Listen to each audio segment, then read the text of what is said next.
Animal Farm, Chapter 5. As winter drew on, Molly became more and more troublesome. She was late for work every morning and excused herself by saying that she had overslept, and she complained of mystery pains, although her appetite was excellent. On every kind of pretext, she would run away from work and go to the drinking pool, where she would stand foolishly gazing at her own reflection in the water. But there were also rumors of something more serious. One day, as Molly strolled blithely into the yard, flirting her long tail and chewing at a stalk of hay, Clover took her aside. "Molly," she said, "I have something very serious to say to you. This morning I saw you looking over the hedge that divides Animal Farm from Foxwood.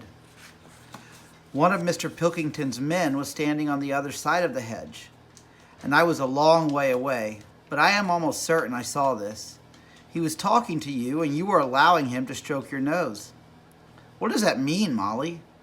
"He didn't. I wasn't. It isn't true," cried Molly, beginning to prance about and paw the ground. "Molly, look me in the face.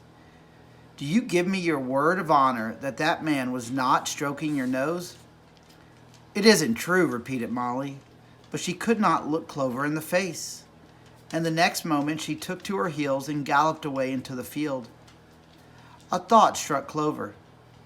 Without saying anything to the others, she went to Molly's stall and turned over the straw with her hoof. Hidden under the straw were a little pile of lump sugar and several bunches of ribbon of different colors. 3 days later, Molly disappeared. For some weeks, nothing was known of her whereabouts. Then the pigeons reported that they had seen her on the other side of Willingdon. She was between the shafts of a smart dog cart, painted red and black, which was standing outside a public house. A fat, red-faced man in checked breeches and gaiters, who looked like a publican, was stroking her nose and feeding her with sugar. Her coat was newly clipped, and she wore a scarlet ribbon around her forelock. She appeared to be enjoying herself. So the pigeon said. None of the animals ever mentioned Molly again. In January there came bitterly hard weather. The earth was like iron, and nothing could be done in the fields. Many meetings were held in the big barn, and the pigs occupied themselves with planning out the work of the coming season. It had come to be accepted that the pigs, who were manifestly cleverer than the other animals, should decide all questions of foreign policy, though their decisions had to be ratified by a majority vote. This arrangement would have worked well enough if it had not been for the disputes between Snowball and Napoleon. These two disagreed at every point where disagreement was possible. If one of them suggested sowing a bigger acreage with barley, the other was certain to demand a bigger acreage of oats. If one of them said that such and such field was just right for cabbages, the other would declare that it was useless for anything except roots. Each had his own following, and there were some violent debates. At the meeting, Snowball often won over the majority by his brilliant speeches, but Napoleon was better at canvassing support for himself in between times. He was especially successful with the sheep. Of late, the sheep had taken to bleating, 4 legs good, 2 legs bad, both in and out of season. And they had often interrupted the meetings with this. It was noticed that they were especially liable to break into 4 legs good, 2 legs bad at crucial moments in Snowball's speech.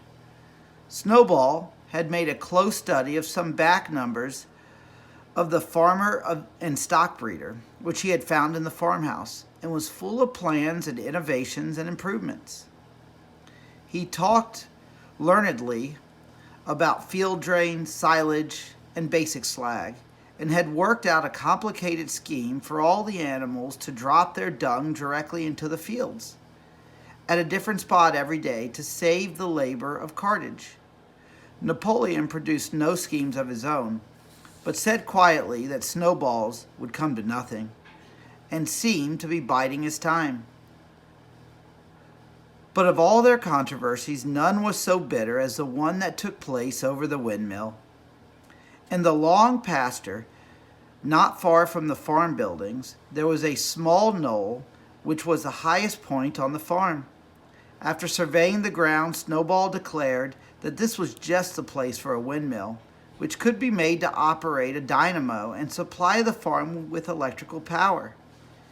This would light the stalls and warm them in winter, and would also run a circular saw, a chaff cutter, a mangle slicer, and an electric milking machine.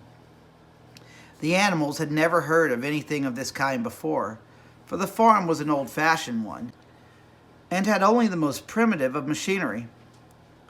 And they listened in astonishment while Snowball conjured up pictures of fantastic machines which would do their work for them, while they grazed at their ease in the fields or improved their minds with reading and conversation. Within a few weeks, Snowball's plans for the windmill were fully worked out. The mechanical details came mostly from 3 books which had belonged to Mr. Jones: 1,000 Useful Things to Do About the House, Every Man His Own Bricklayer, and Electricity for Beginners. Snowball used as his study a shed which had once been used for incubators and had a smooth wooden floor suitable for drawing on. He was closeted there for hours at a time, with his books held open by a stone, and with a piece of chalk gripped between the knuckles of his trotter. He would move rapidly to and fro, drawing in line after line and uttering little whimpers of excitement.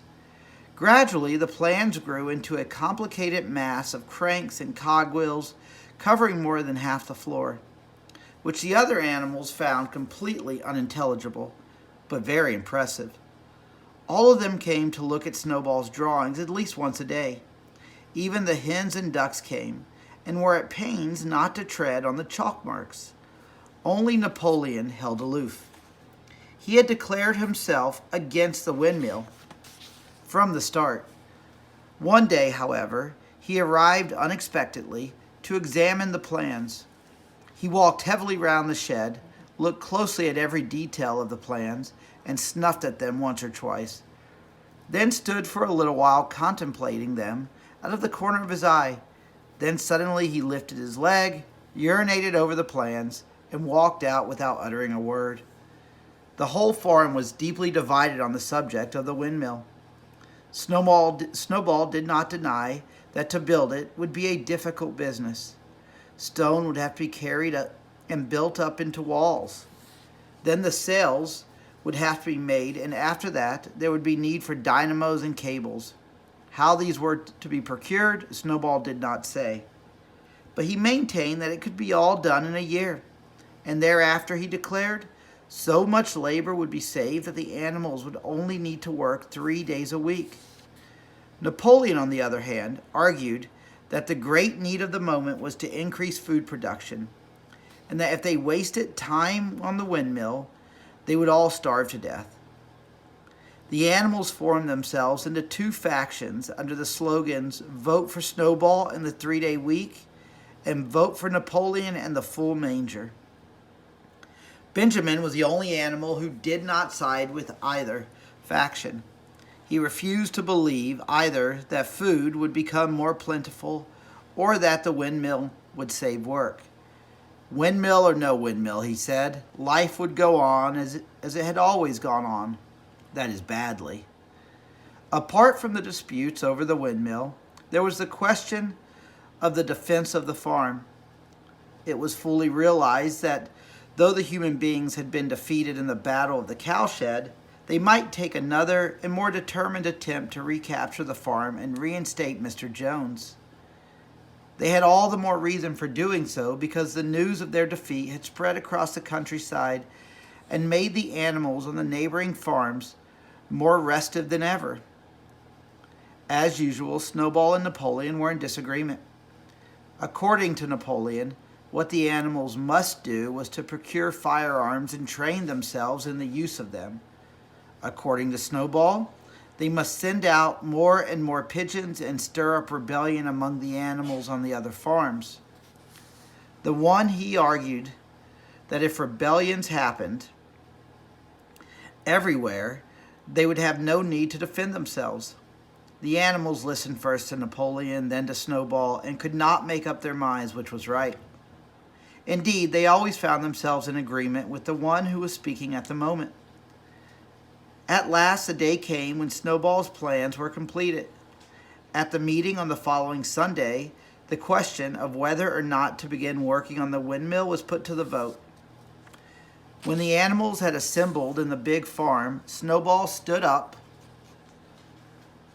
and though occasionally interrupted by the bleating of the sheep, set forth his reasons for advocating the building of the windmill. Then Napoleon stood up to reply.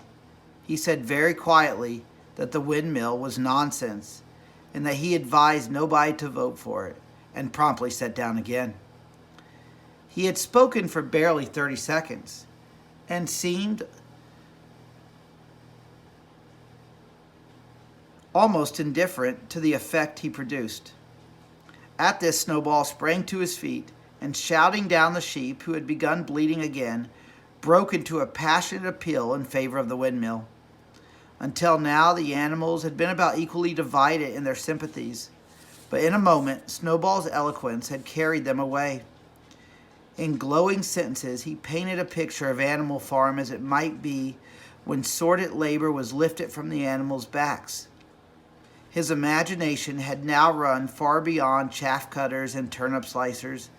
Electricity, he said, could operate threshing machines, plows, harrows, rollers, and reapers and binders, and besides supplying every stall with its own electric light, hot and cold water, and an electric heater, by the time he had finished speaking, there was no doubt as to which way the vote would go.